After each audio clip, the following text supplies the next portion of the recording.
Well, good morning once again, and permit me to say bonjour. It's my pleasure to welcome you all this morning to the inaugural France-Nigeria Agri-Business series. Today's event, convened by JR Farm Groups in partnership with CCI France Nigeria, Business France, and the Embassy of France in Nigeria, brings together policymakers, business leaders, financial institutions, development partners, entrepreneurs, media, and innovators who have shared one common goal: building a more resilient and globally competitive agricultural sector in Nigeria.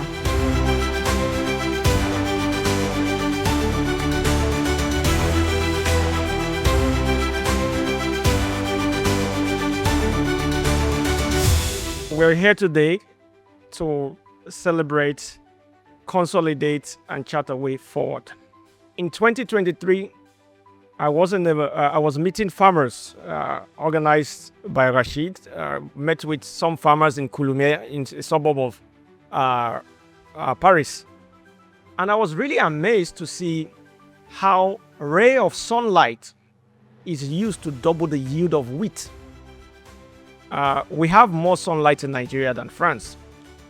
But over there, a ray of sunlight, I saw this technology and I was really amazed. So there's a lot we can learn from this.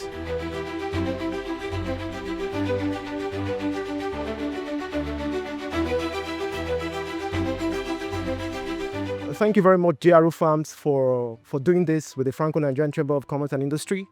Our intention is very, very clear. Create a single window where we can be able to exchange between France agribusiness players and Nigerian agribusiness players. Very, very intentional.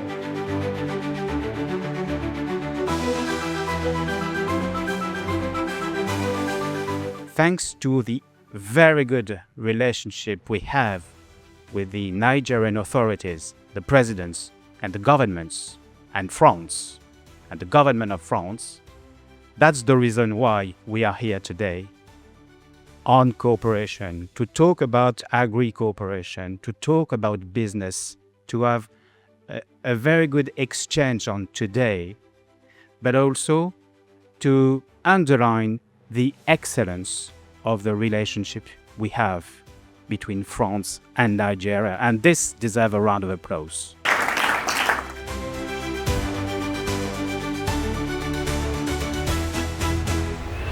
Long live Federal Republic of Nigeria, long live Federal Republic of France.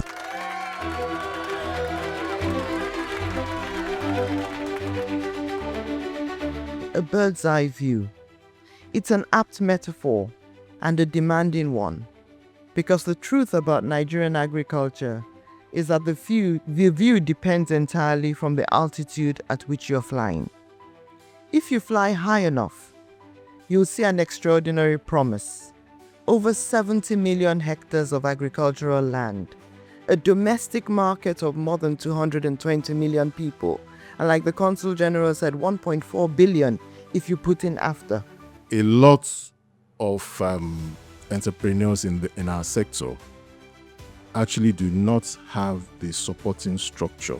So it's not a case of finance, like I said earlier, but it's a case of investment readiness. What the government needs to do is to create that support system that will thrive and ensure that, each of these things thrive. He spoke about some logistics or cold room facility and things like that. So they need to play that role to help galvanize all these silo activities so that they connect.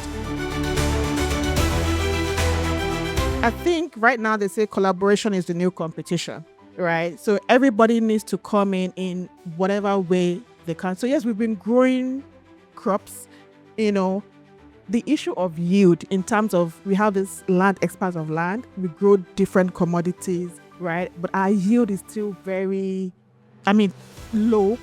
How do we create? Yes, I agree we cannot undermine what the government needs to do, but all the challenges we see between the agri value chain, can we transform them into viable businesses and make money out of the system? We have a lot on food safety, on traceability, hygiene, depending if it's fresh produce or processing produce. Basically and roughly, our job is to put in dialogue, to bridge the French ecosystem with the Nigerian.